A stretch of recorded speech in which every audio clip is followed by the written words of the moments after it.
a notorious crime of passion that shocked in its day, revisited and re-evaluated. Focusing upon the trial itself, the Ruth Ellis Files, a very British crime story, continues on BBC4 at 10. First, a very British history of the British Chinese. My name is Shulin. My parents moved from China to the UK before I was born in search of a better life. I'm really proud of being British-born Chinese. Like many of us, I grew up in restaurants and takeaways, where my parents worked hard to give their children good opportunities. Families like mine have been coming to the UK to build new lives since the end of the Second World War. When a community settles overseas, its first problem, of course, is to survive. In other words, to make a living. Our food transformed Britain's bland post-war dining scene, becoming the first foreign cuisine to become widely established here. Lee shows the right way to use them. You need a light hold, not a judo grip. This is a story about ingenuity and entrepreneurship. The work ethic of that generation is just phenomenal, isn't it? The fact that he came from that place of having nothing, you know, and having to literally fight to put food on the table. It's about winning respect and challenging offensive stereotypes. It's about fighting to belong and building an identity that combines East and West. Growing up, people would always be like, oh, where'd you come from? And I'd say, oh, I was born in London. And there's always like a slight pause where they then go, no, where do you really come from? And it's about how a migrant population rooted in catering evolved into today's high-achieving and increasingly confident community. This is my very own take on a very British history.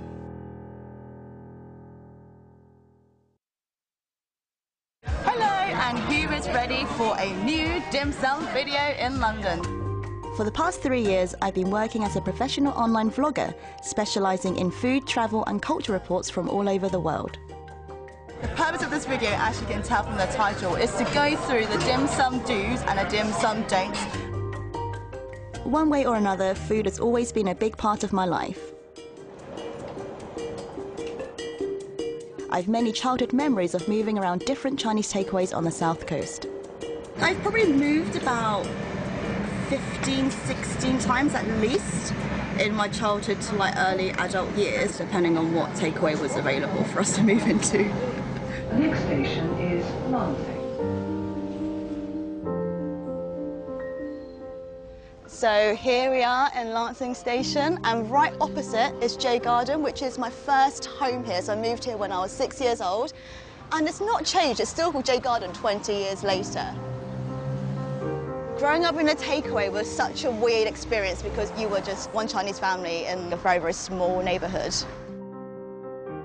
My parents were working such long hours, like 10 to 15 hours, so they'd get up so early just to prep all of the ingredients and everything for the night. Actually, we never got to eat the Chinese takeaway food because my dad said it wasn't like authentic Cantonese food. So we had a completely different meal times, like for lunch and dinner, would have traditional Cantonese food that wasn't served on the menus.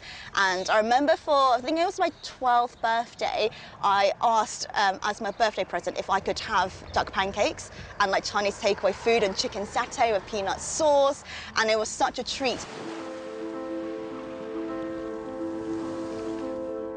My parents emigrated to the UK in the early 1990s from Guangzhou in southern China, before my 2 younger sisters and I were born. It is a really scary thought, the sacrifices they made for my sisters and I to essentially have a better life now and a better upbringing. My mum was working in the accounting department of a towel factory, and my dad was in sales, so very, very different from catering, and they couldn't really bring those skills over here because they didn't speak English. So then my dad then went into Chinatown and learnt from scratch, just from washing up dishes and things to working his way up to the top. My dad is now 59 and is still moving around for work. Hello, hello. For the last few months, he's been the head chef at a Chinese restaurant in Oxford. 咁點解你嗰陣時中國嚟搬嚟倫敦嗰度嘅？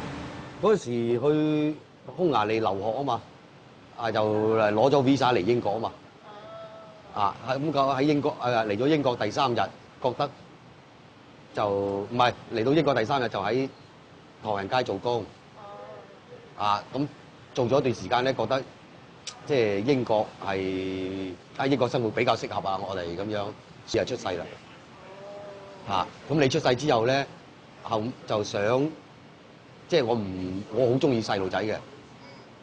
咁但係嗰陣時中國政府就只能夠生一個。係喎。只能夠生一個，所以咧就繼續留喺英國。所以就我哋係3個。所以就生咗3個啦，就係咁啦。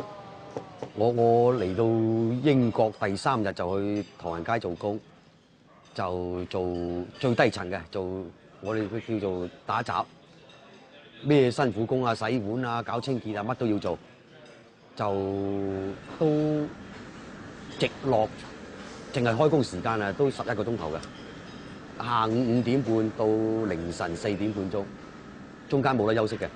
初初做嗰時，夜晚翻到即係第2朝早翻去起身洗面啊，啲扭手巾都扭唔到隻手，因為攰到咁。係啊，初初唔習慣，啲鑊好重啊嘛。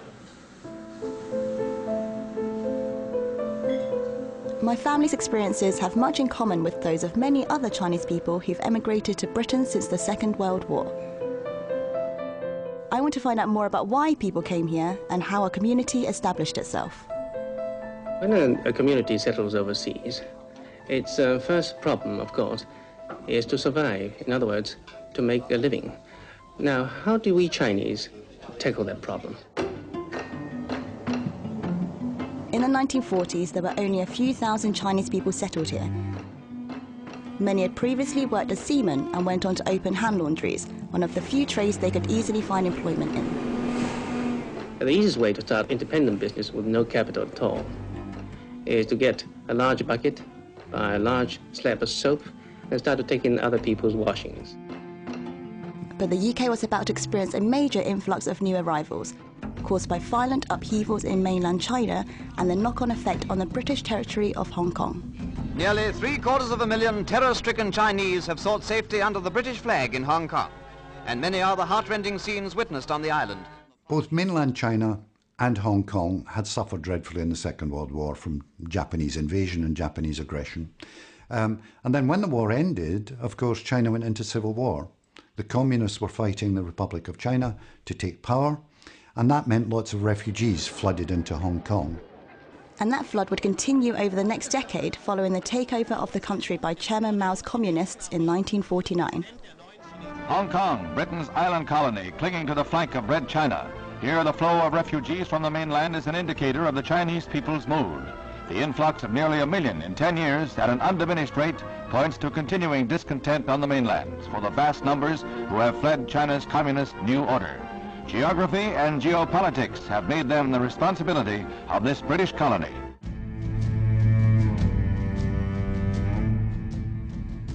Throughout the 1950s, as its population swelled and economic conditions there worsened, many in Hong Kong decided that they would be better off building lives for themselves in Britain, which, as residents of a British colony, they were able to do. And Britain was in a welcoming mood. After the Second World War, Britain had a problem. It didn't have enough men and women to fill the jobs, so they were looking to encourage migrants from their colonies around the world to come and work. Hand laundries, the main trade for British Chinese people, were dying out by the early 1950s as automatic laundrettes started opening on British high streets. I hope it's going to be an enormous success, and I am now going to declare it open. Hooray! These would be followed just a few years later by domestic washing machines. But for the new arrivals, opportunities were starting to open up in a different line of work. Young Alfie, dawdling through the streets of Soho, is puzzled. He's never seen letters like these before. If only he knew what it said. And what's this funny man made of china or something? There's a lovely smell of cooking coming out of the door. Let's go inside and see what's going on. Servicemen and women who had been fighting in the Far East had got a taste for Chinese food, so Chinese restaurants were beginning to expand. In 1960, there was about 1,000 and 100 opening every year. Chinese menus detail over 100 different dishes, and if you can't read Chinese, they're printed in English too, with a standard number for each dish wherever you go. The situation of the Chinese was different from the other immigrant groups because in 1961 about 1,200 Chinese applied to come from Hong Kong, and 99% of those already had a job in place before they even got here through their family networks and their village networks. That compared with immigrants coming from Jamaica, from India, where only about 7% had jobs. So while they went off to work in other forms of employment, the whole thrust of Chinese migration tended to be into Chinese restaurants. Colin Kwok runs one of London's most successful Chinese restaurant chains, The Good Earth. But when he first came over from Hong Kong in the 50s to start work, he had just a few pounds in his pocket. I first came to UK in 1958.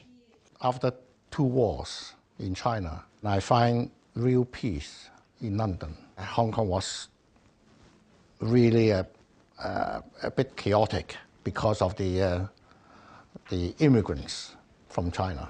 So it was quite difficult times. The very first day I arrived in London, I knew not a single soul, but a friend of mine's brother was here in London, and he picked me up from Tilbury. I came by ship. And then he dropped me in Earlscourt, where he had a single room. What was your first job when you came into the UK? Washing up. Yeah. I'm still a washing up at home. I wonder how the new arrivals from Hong Kong were viewed by the British. Were Chinese people seen in a positive light?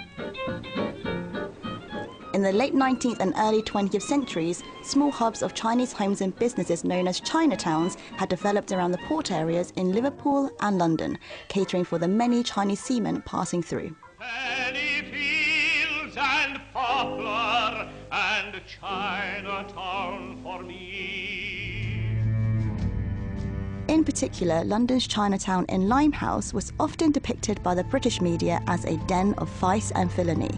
In the popular imagination, it was full of opium dens, brothels and gambling parlours, and ruled over by evil masterminds plotting to enslave white women. I can't even imagine what it would have been like to come over in the 40s and 50s, having all of this material out there, because I can imagine it being very harrowing and very alienating to come into a community where they already have an image, an expectation of who you are, your culture, your heritage. But given all the negative and frankly racist portrayals of Chinese people, why did Britain embrace our Cantonese-style cooking so enthusiastically in the post-war years? What is extraordinary is that you've had rationing in this country from effectively 1939 to 1953. The food has become really monotonous, really tiresome. People are bored of eating the same thing day in and day out. You then have an influx of ingenious, inventive migrants who really need to find a foothold in the country, and they see a kind of gap in the market around food, about people wanting to have a different experience of food. So you've got to remember, in the 1950s, most people would not have eaten out hardly at all, maybe fish and chips every week, but the idea of going out to a restaurant, that was something that was reserved for people who were really wealthy or for a really special treat. Is he supposed to eat with these things? Well, he can only try. Mustn't let on that he doesn't know the ropes. But when the waiter isn't looking, Alfie knows a better way. After all, fingers were made before chopsticks. What's really significant about the Chinese restaurants, the first ones, is that they establish an informal and relatively inexpensive place to eat, but one that's nevertheless special. It's a treat. You know, they make sure that there are carpets, there are tablecloths, there are nice knives and forks. The whole place looks special. So you can go there, you know, with your family. You might want to go there on a date. You don't have to be rich, so young people can go there as well. And crucially, they stay open after the pub closes. I think what the first Chinese migrants did that was absolutely amazing was, in a sense, they democratized eating out. They made it available to everybody. Very, very good. Excellent value for money. The service is extremely good and I enjoy the food. Well, I think the businessman's lunch is very good value for money. So I've actually got a menu that was dated back to approximately 1958, which kind of had an example of the dishes that were available then. You can really see this kind of hybrid food culture where you have completely recognisably British dishes, ham and chips, omelette and chips. You know, that is not going to frighten the horses, is it? Nobody who's cautious about food is going to be frightened by that. But then you've still got chow mein, chop suey, sweet and sour pork, these kind of ersatz, kind of Chinglish dishes. There are accounts of people first seeing, you know, sweet and sour pork written on a menu and bursting out laughing and just saying, how can something be sweet and sour? Really? Of course, it is sweet and sour. I mean, now we know, of course, you can have sweet and sour, but people thinking that's ridiculous. Don't use a fork. Use chopsticks. It's easy.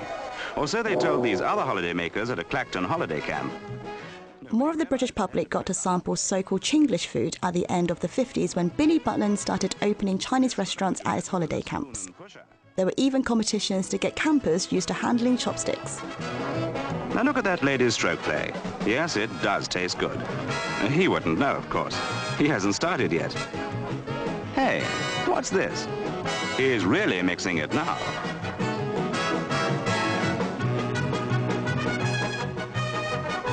Madam, please. In a relatively short period of time, Chinese food is really a kind of established way of eating. And in 1965, there's a catering survey done, and that catering survey tells us that for people who ate out, either regularly or occasionally, 31% of them had eaten in a Chinese restaurant, as compared to only 5% at Italian or 8% at Indian. So Chinese food, it's the first foreign food to get established in this kind of mass way in this country. Billy Butland wasn't the only person spreading the word about the new cuisine. Kenneth Lowe wrote the first of his many English-language Chinese cookery books in the mid-50s, which over the next 3 decades would expand the British public's appreciation of the vast range of authentic Chinese regional cooking, often very different from the Chinglish version of Cantonese food they might be familiar with. Western people often wonder why we Chinese use chopsticks instead of the usual knife and fork.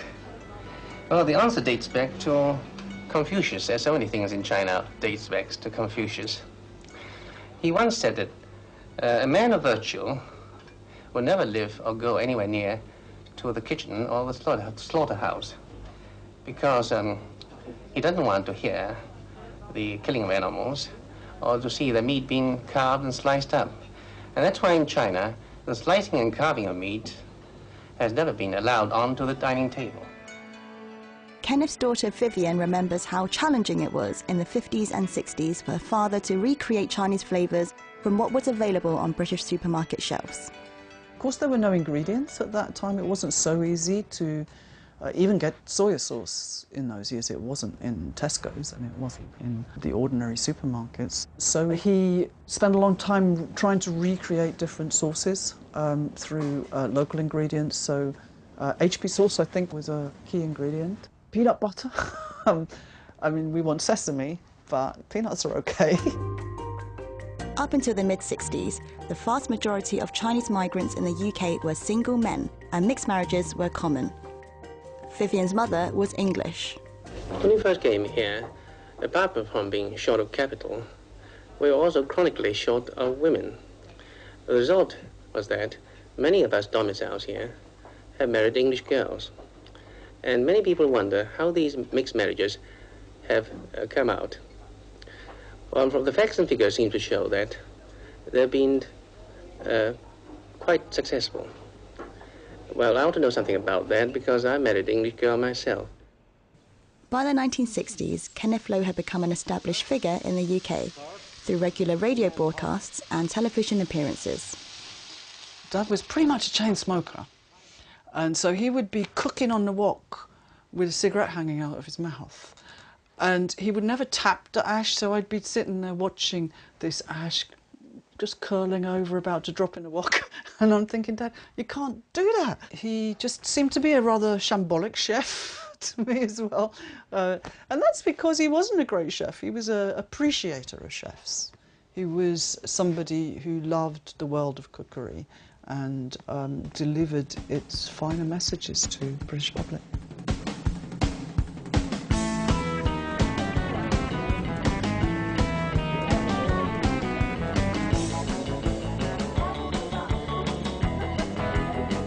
As the standard and variety of Chinese food improved during the swinging 60s, some of our glitzier restaurants started to become seriously fashionable, attracting rock royalty like the Beatles and genuine royalty like Princess Margaret. But even as the British were embracing Chinese food in the late 60s, political tensions between the two countries were running high. Chairman Mao's oppressive Cultural Revolution was in full swing, cracking down hard on capitalist sympathisers, and questions were being asked about the loyalties of British Chinese people. Would the present circumstances between China and Britain stop you from eating in a Chinese restaurant? No. Why not? Because I don't think that the Chinese in England are the same Chinese that come from China. I would have thought that the majority of proprietors of Chinese restaurants would probably not be citizens of the Communist Republic of China. The majority of the Chinese that come to this country are mainly from Hong Kong or Cantonese, and providing they still give the excellent facilities they do at the moment, I shouldn't think their political views come into their catering business anyway. The Hong Kong Chinese community in Britain are loyal to Hong Kong. Their ultimate aim is to return to Hong Kong on retirement. And secondly, Chinese people are very practical. They do not, generally speaking, indulge in politics. Indeed, as far as the restaurant trade is concerned, they have little time to do so.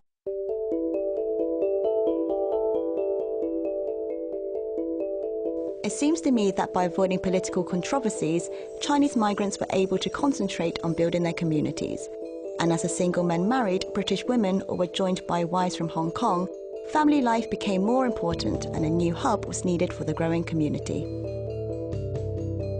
London's old dockside Chinatown in Limehouse had been devastated in the Blitz, but from the late 60s, a new Chinatown developed in the cheap red light district of Soho.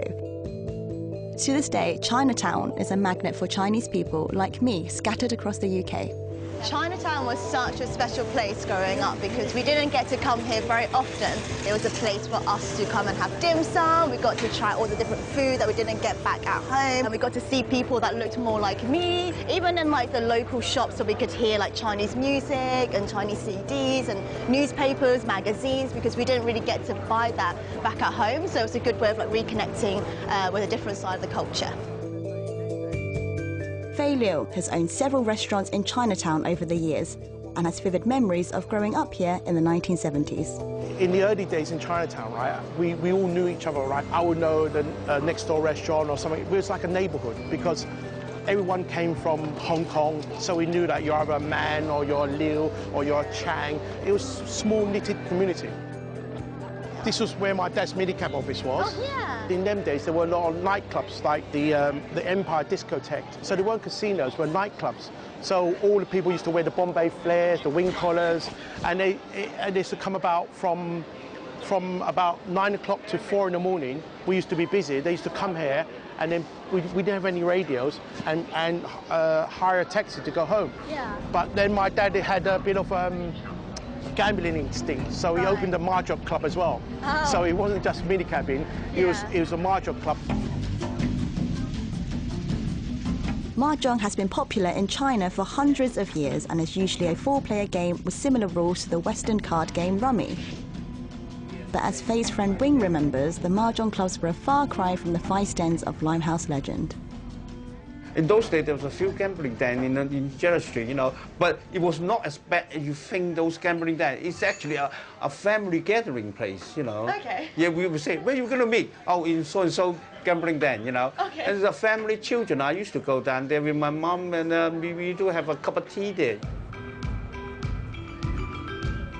There were good business opportunities to be had, but new arrivals often had to work their way up from the bottom. Stanley Che started his career in the kitchen. I went on the train from Paddington, take a train to go up to Shrewsbury. Lovely place, Shropshire, beautiful place. Yeah, this is my uncle's restaurant. My brother say, you go to work in the kitchen. Why? Because you're too handsome. I don't want you to get any girls. So he sent me down to the kitchen. I do a lot of washing up, you know. Oh, really unbelievable in those days.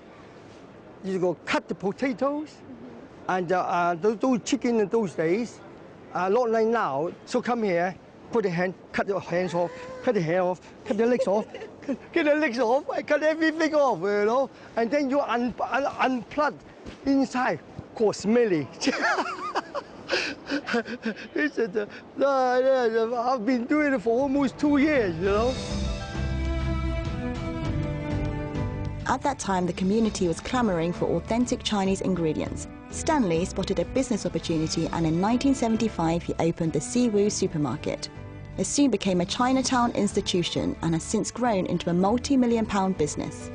Does Siwu supply to a lot of the restaurants here in Chinatown? I must say, yeah, 8 out of 10. Yeah, 80%. The managing director of the Siwu Group is now Stanley's daughter, Lucy, who grew up above the store in Chinatown.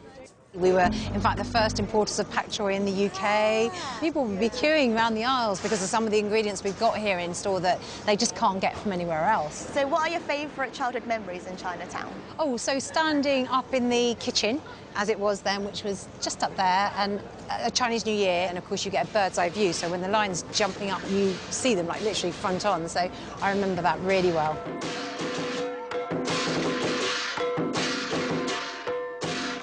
Chinese New Year is the biggest date in the calendar for our community and is celebrated in Chinatowns around the country. A symbolic creature makes its way through the neighbourhood, chasing away evil spirits in return for gifts. The Chinese New Year starts with a bang. A lucky unicorn dances round the streets of Birmingham, visiting Chinese businesses, distributing good luck for the coming 12 months.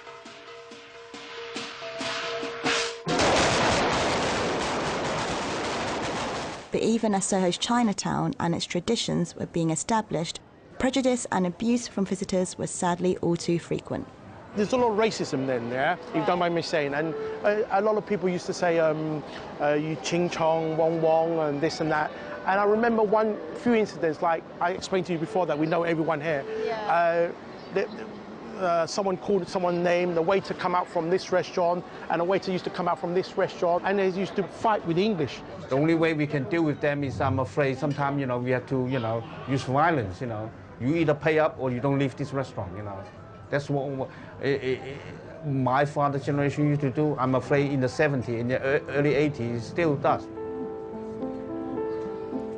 In this period, putting up with racist abuse was something most British Chinese families became painfully familiar with. The actor and director David Say grew up in a takeaway in Herefordshire. Every Friday, Saturday night, white customers would come in drunk and be very racially abusive. And it was traumatizing. For black people, the N-word is unacceptable. For South Asians, the P-word is unacceptable. And for Chinese people, you do not use the C word. It's not a shorthand for a Chinese takeaway. It's an offensive word that's been used to really hurt a lot of young British-born Chinese. I could really relate to what David was telling me, because although prejudices have faded over time, they've never disappeared entirely. I think growing up in takeaways and restaurants, there was a lot of mimicking with obviously their accent, and at school people would pass by and kind of make comments to me about the way I looked or kind of mimicked what Chinese would sound like. But I think I just kind of learned to shrug it off after a while and just kind of thought that just kind of comes with the territory of being Chinese in a small local town. David's story also reminded me that xenophobic stereotypes of Chinese people were deeply ingrained in the popular culture of the 70s and 80s. Orange. Orange. That's better. You really must work at those R sounds. I try very hard.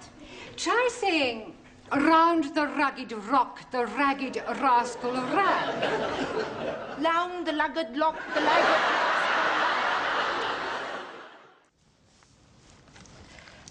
That makes me really uncomfortable because they're clearly mocking somebody for not being able to pronounce a certain word and certain letter as well. Yeah, and it makes me really horrible to think, because I can imagine something like this happening to my parents then, of people kind of making fun of them not being able to pronounce certain words properly. And it's worse because you've got the laughter in the background.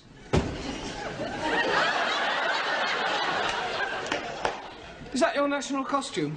This This is the uniform of People's Army of Liberation as prescribed by Chairman Mao. You not like it? Well, I think it lacks a certain finish, a belt of ammunition, a couple of hand grenades.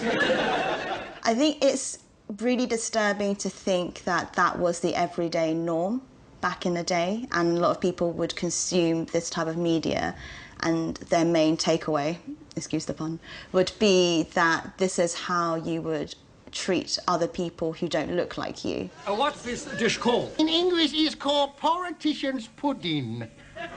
Why politician's pudding? Because into it, we put pea stalks. Pea stalks. That's a Chinese joke. Why do you know crapping? Why do you know crapping out there? Racist attitudes weren't the only social problem the community had to contend with. As Chinatown grew and prospered, there were often large amounts of cash circulating, making it a prime target for criminal gangs. In the old days, right, all gambling joints is all cash. Yeah. So, for example, like Christmas, people used to bring suitcases from Scotland, saving all their years' wage. Full of cash? Yeah, full of cash. Really? Saving all of their money. They've made the whole year in Scotland, come down Chinatown to gamble, not just like briefcases of cash. Actual suitcases of yeah. cash? In them days, weren't £50 notes, they were £20 notes. Wow.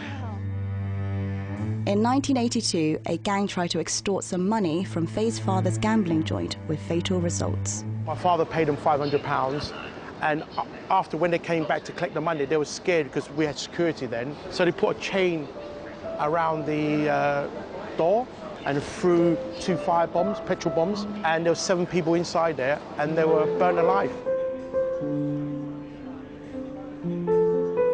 The entrance was blocked. Oh, that's awful. They thought my mum and dad would have been killed that night, but they left early. Oh, wow. Yeah. 7 people got burnt. Oh, that's awful. Bit of history. Yeah, yeah.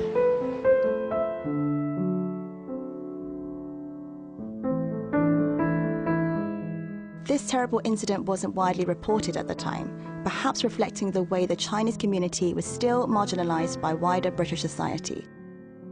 To promote stronger integration and to help preserve Chinese culture, the London Chinese Community Centre was founded in 1980, the first of its kind in the UK. Its chair is Christine Yao. It was set up to help the community members who do not understand English. They very often have letters, you know, from the authority, from the council, from school, you know, or establishments like that. They could not understand it. And in the first year, 1,000 people came through the door. So that explained why it was very important. Yeah. And now we have a weekly visit of, I think, about 600 people every week. Single week? Every single week. As well as language and legal advice, the centre also assists with social problems. Certain things are taboo in the Chinese community. Domestic violence. They don't want to talk about it. Nobody wants to talk about it. Yeah, I understand like mental health issues. Yes, mental and health things is like divorce yes. are like taboo subjects in Chinese communities as well. If they come to us, we just try to explain to them this is nothing very peculiar. You know, it happens all the time. The centre serves regular lunches for older visitors, many of whom come in for a chat and a chance to participate in Chinese cultural activities. They come here and then have the lunch here. We can talk together, and then after finish, take the time, you know, after break, and then we can have another exercise.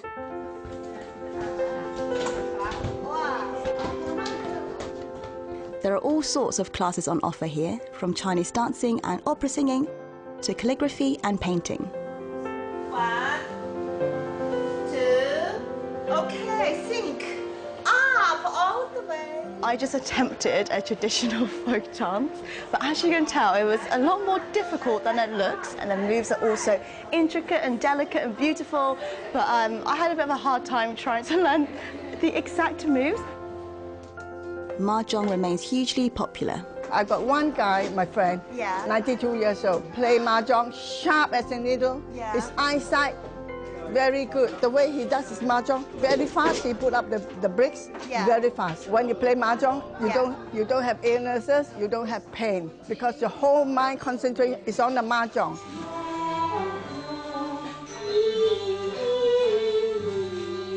Because we didn't have this growing up. To learn things from TV or from what our parents said, so to have somewhere like this, it would really have helped my sisters and I to feel more connected to, you know, our heritage and background. I think it's very important to make sure our culture and heritage will be maintained from generation to generation. Yeah.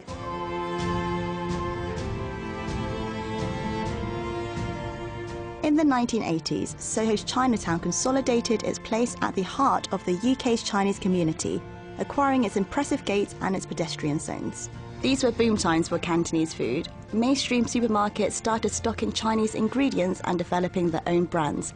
Recipes and adverts were everywhere. Skillfully blended to traditional Chinese recipe to help you make mouth-watering Cantonese sweet and sour chicken. Okay, Fred? No, I'm Bert. Oh, so sorry. All home-plied men look same to me. Ha ha. On electricity or gas, TV chef Ken Hom picked up where Kenneth Lowe had left off, demonstrating the best ways to cook Chinese food and sending wok sales soaring. Now you can confidently cook Chinese food at home, so let's walk together. Having transformed the British restaurant culture, Chinese chefs were about to radically change the style of TV cooking programs too. Over the next few weeks, I'm going to be introducing to you many of the cooking techniques used in China. These are some of the dishes that I'll be showing you how to make during the series. I had a chance to meet the man himself, still going strong at 70. So what are your fondest memories of your first television programs and cooking show? Well, you know what was really funny when I was making the program for BBC. Yeah. They were so worried that I would set fire to the studio. Oh, really? There was 3 firemen on the set. What, just in case? It's on standby. And for instance, if I say, get the wok hot, and then at the just don't say that, you know, because it was a time of chip pan fires. And when you're stir-frying like this, you must constantly move the food so that the food doesn't rest in one place too long. Then you run the risk of it burning. What was really interesting, it changed cookery programs. Yeah. Because for the first time, it was not something where I'll show you how to make it, and here's one I made earlier.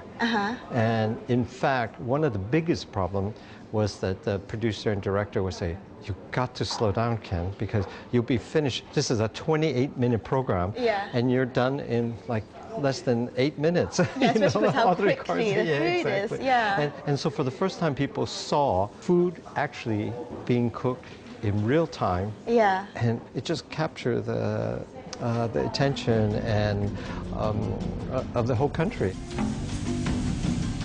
In the mid-80s, the cuisine was firmly established and catering was still the main source of employment. Only 2% of British Chinese people worked in professional white-collar jobs, but for many children of Chinese migrants, the prospect of spending their lives working in catering was not very appetizing. The present idea of the Chinese previously was chip shops, laundries, and restaurants. You know, they seem to graduate. They start off in laundries, graduate to a chippy, and then finally to a restaurant, and that full stop. That's the basic idea. In a lot of people's eyes, even amongst the Chinese themselves, well, we're trying to break out of that. Everyone here wants to evolve from that, change from that. I lived in a chippy. You live in a chippy. But I know a number who are, even though they live in the chippies, are still moving forward. You know, getting good grades.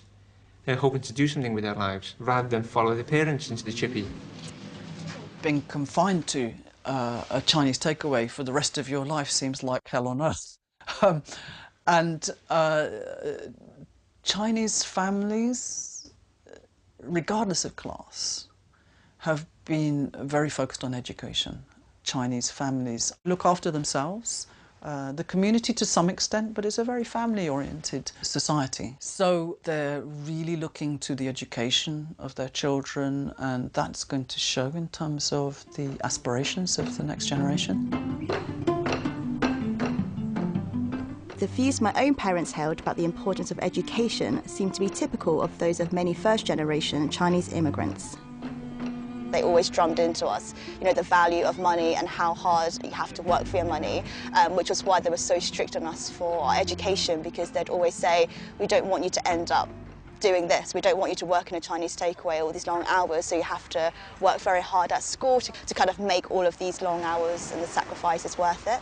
Instead of having like playtime where we'd have toys and things, my mum would bring us like Carol Vorderman books, where she used to like maths books and English books, and she'd make us fill it out in pencil, then rub it out, and then be like, surprise, you can fill it out again after school. And that was like, yay, after school like fun activity, which wasn't actually that fun.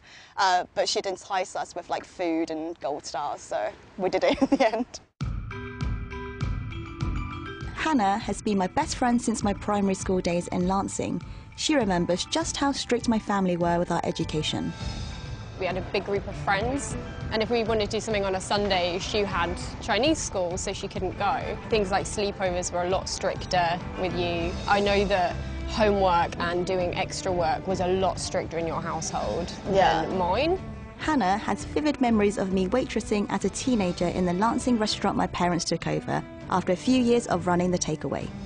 I could never go out weekends because I'd be working at the restaurant. Me and my family used to go and visit all the time. My parents absolutely loved it in there. And I was the waitress? Yeah, you were the waitress. And I remember you were like the first person I knew to have a job as well, because you started waitressing quite young. Because it was a family business, and I think you got a lot of tips as well. So, yeah. I learned a lot, especially like Christmas, when people are a bit tipsy. And you're a 13-year-old, and I'm like, oh my God, this gave me £5. Yeah. I'm even quite jealous because you always had like disposable income at that age, and it would just be like, I want to add my paper round, which didn't pay a lot. From the 90s onwards, British Chinese people have become an incredible success story for this country's education system. So much so that today, British Chinese youngsters are the highest performing ethnic group in England at GCSE and are more likely to attend university than any other group. Within the space of a single generation, we've gone from just 2% of us working in white-collar professions to nearly 25%. But despite the success, the economics of the catering trade left many of us scattered and isolated. And that's why the arrival of the internet at the turn of the millennium was such a big moment for us, bringing people together to talk about shared issues. Hello and welcome to the third mukbang musing today. We have... Online communities and social media have certainly been important for connecting me with other British Chinese people and for my work as a professional vlogger. Growing up, my parents always wanted me to go into like business or accounting or maybe a lawyer or a doctor. I didn't fall into any of those things, even though they still desperately want me to change my plans to go into banking or finance. But I think at the start, they weren't very understanding about me wanting to go into the creative field. But I think as time went on, they are now so much more supportive, especially because I've kind of made it into more of a business myself. Through my vlogs, I'm often contacted by young British Chinese people who are keen to discuss issues of identity and belonging. Sarah Ye was one of the pioneers who kick-started these kinds of online discussions within the wider Chinese community. She was a co-founder of the Dim Sum website, which ran from 1999 to 2011. I was with a bunch of friends and we were talking about the lack of resources for the British Chinese community. We decided on building a website and we could target the geographically dispersed audience in that way. Originally it was stuff to do with well, identity and family and the sort of culture clashes that you get you know, with your core family and what their expectations are of you and British society at large. Issues of identity, how we perceived ourselves to be. Did we feel, you know, Chinese enough, or did we feel sold out? Those sort of issues, as well as, you know, issues perhaps to do with racism within the workplace. And I really felt that Dim Sum was able to help the Chinese community as far as it could. Where foot and mouth has been, everything has changed. This countryside is absolutely silent. There are no animals and no people, but there is a constant stench of smoke. In 2001, the Dim Sum website played a key role in bringing the wider British Chinese community together to fight a political battle when Chinese restaurants were wrongly blamed for a major outbreak of foot and mouth disease. What's most concerning people here is the fact that it's hitting them hard in their pockets. Some restaurateurs I've been talking to have said since there were reports that Chinese restaurants might have been handling infected meat, demand here, the number of people coming to eat in these restaurants is down 40%. They experienced a real downturn in people going to the restaurants and the takeaways, as well as an increase in racist attacks. So that was a really difficult time for us as a community. We were able to create the first national campaign against this, first national protest, and there were several thousand people that turned up to our protest, English as well as Chinese. We walked down to MAF headquarters and we got a government apology and a media turnaround immediately. Dim Sum was involved in other important campaigns that raised awareness of the desperate and sometimes fatal conditions faced by illegal Chinese migrants, like the 58 people found dead in the back of a lorry in Dover in 2000 and the 23 cockle pickers who drowned in Morecambe Bay in 2004. Dim Sum really helped people, or tried to encourage people to defend their rights and defend their position within the community, and I think there's still a need for that, whether you go into politics and Parliament to do that, or whether you do it at a grassroots level. Our relative lack of visibility in public life remains a big issue for the UK's Chinese community. But there are a growing number of us who are trying to change that and give British Chinese people a bigger national profile. Hello, so this is David. Hiya. My name's James and I just wanted to introduce myself as your, hopefully, future MP. In recent years, there have been signs of change. More Chinese people are getting involved in politics.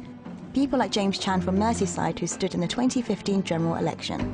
A month ago, a mature wood with ponds and wildlife, foxes, birds, bats, it was all destroyed, and it was all done really suddenly.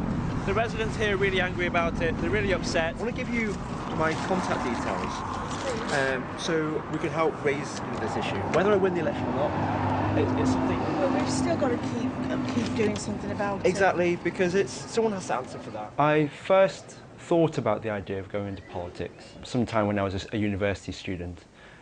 The things I was involved in, the things that I was interested in terms of environmental justice and social justice and global health, they were all issues that I've cared passionately about. And as I learned more, I realised that actually politics is a way to influence it in a real way.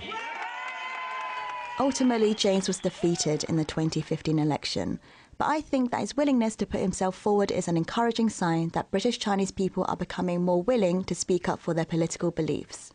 I want to see success for Britain and for the world, and I think for that to happen, you need to have a diversity of voices. Because of my Chinese background, because I'm medical, I offer a unique perspective, perhaps.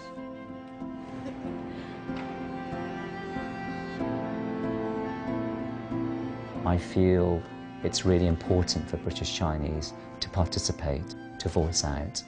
And I think it's through politics and through the arts that we will finally be more visible in the UK. In the early 80s, David Yip starred in The Chinese Detective, becoming the first Chinese lead actor in a British television drama series. But nearly 40 years on, actor David Say believes that there's still plenty of progress to be made in Chinese representation in British art and culture. He has direct experience of how Chinese people are routinely stereotyped. When white people write stories about us, so often they want us to play criminals.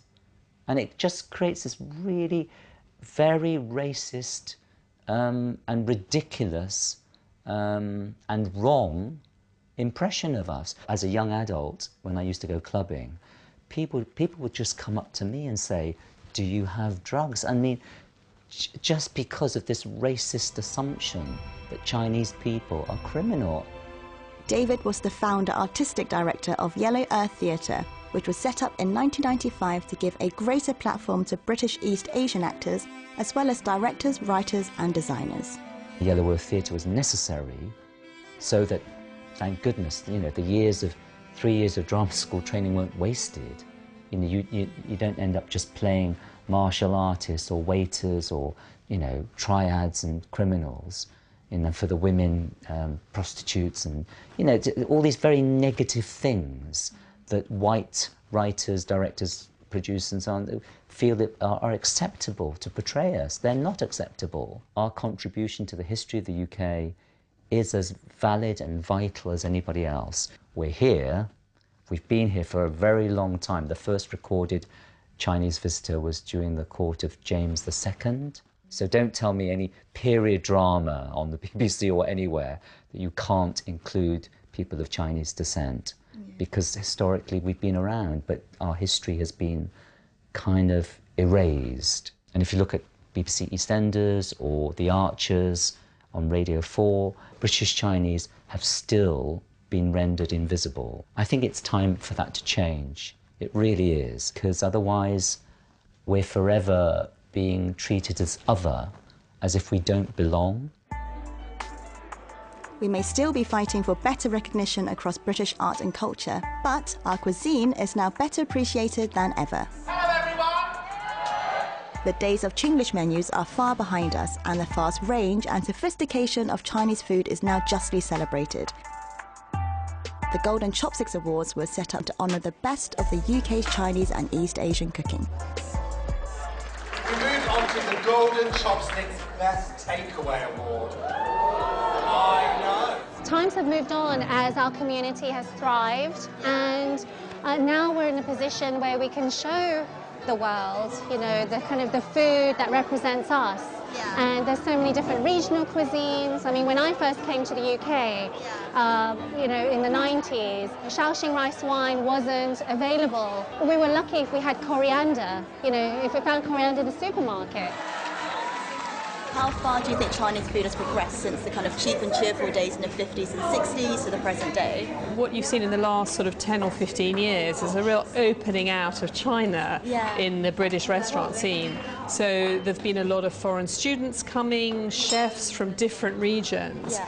And so now, you know, the Cantonese have lost their stranglehold on the restaurant industry. We've got Sichuanese, Hunan food, Dongbei, all kinds of exciting developments, a couple of Shanghainese supper clubs. And I think also with the rise of China on everyone's minds on the world economy, it's just that, you know, the status of China has grown and people are more aware of it and they can see that it's going to be more powerful in the future. And I think that's also had an impact on the way that Chinese food is viewed. You know, it's not low status, cheap food anymore.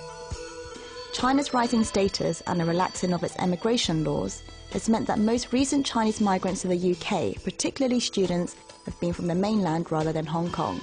And that's been changing the face and character of Soho's Chinatown. I think the future in Chinatown is not going to be Cantonese. It's going to be mainland China people who are coming in money from China who are investing. But Cantonese are out. I mean, we've been here since the 1960s. I'm in my second generation. My sons are all westernized. They've gone to university. They're going to do a 9-to-5 job. They're not going to go in catering. In recent years, many of the older Cantonese restaurants in Chinatown have been hit with steep hikes in their rents and rates. I mean, if you walk past now and 20 years ago, you will notice a lot of changes. In terms of old restaurant, most of the big restaurants is actually gone now, and this is unfortunately will be the future. I mean, it might not be a Chinatown anymore. It will be something else. And do you think it'll be more of like a Pan-Asian? I think it will be a Pan-Asian type town now, and although the Chinese actually put in a lot of time and effort building up the image and icon and building these gates and making this to be one of the best Chinatown worldwide, and it's a shame that eventually we will be victim of our success because the landlord wanted more and the business rate city council wanted more as well. But, as in the past with laundries and catering, more recent Chinese immigrants have proved adept at finding profitable business opportunities. When there was a large influx of people coming from mainland China, then there had to be a new service, and that service really morphed into Chinese medical shops. What we don't have as a nation is the ability to get the quick fix. Either your shirt's got to be laundered, your stomach has got to be full, fast, or your back has got to be fixed. You know, to get physiotherapy, you have to wait a long time in waiting rooms, and physiotherapy may be great, but it doesn't have the immediacy of Chinese massage. It's a bit painful, but you walk out feeling better. We may have been successful at providing services and earning money, but for me and many other British Chinese people, working out where we truly belong is a journey of a lifetime. In 61 years, I've become more like an Englishman than a Chinaman. But of course, I'm Chinese. My blood is there. I can't change it. I spent these days 4 months away from this country, in Hong Kong. But I still feel homesick. When I was growing up in Lansing, Hannah was always aware of the conflicts of identity I was experiencing. When you were younger, you would do a lot more to try and be more Western, and even though you had a really, quite like a, you know, like Chinese culture was a big part of your upbringing, you muted it a bit more, I think, and you wanted to do more Western things, maybe in that rebellion sense that you always kind of want to do what your parents don't want you to do. But as you've grown up, you've really embraced it. I think back then, like, when I was younger, I was so ashamed to be Chinese, and also it was like I got so much from other people being like, you don't look Chinese, you're not this, you're not that, and I just grew up just being like, I hate being Chinese. And then being a lot more confident when I was older about embracing that and being more confident. And it's nice to see you're proud of it now, and it's part of you, it's not something you're trying to hide.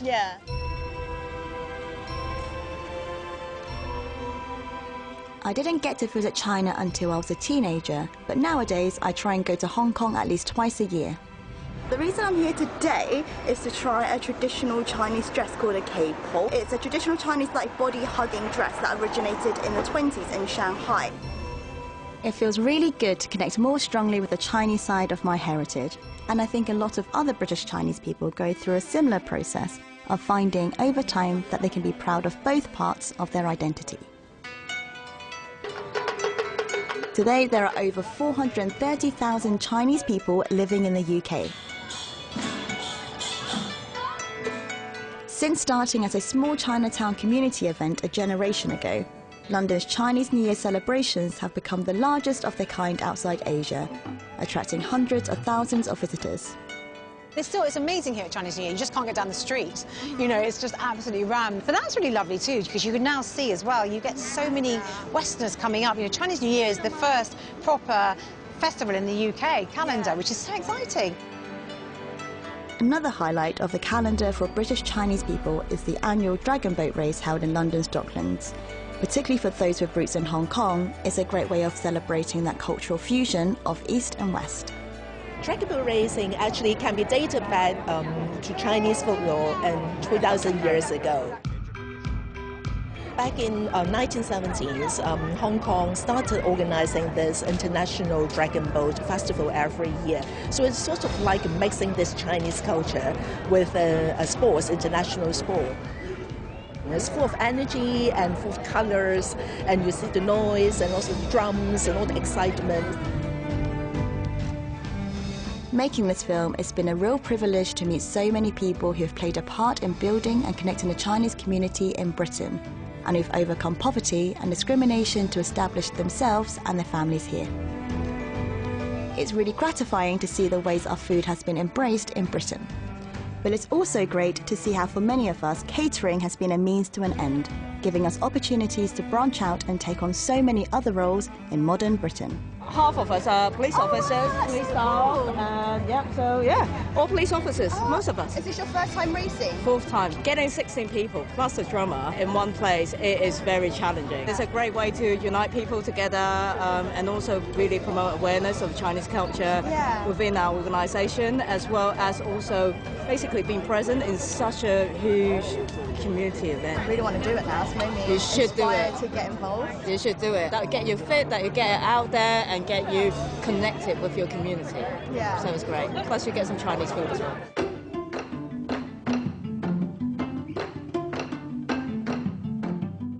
Download BBC Sounds to listen in to real-life stories and conversations from podcasters of the future in new, original pilot material. Next year on BBC4, a true crime story from 1955, casting a fresh eye over the Ruth Ellis files, a very British crime story.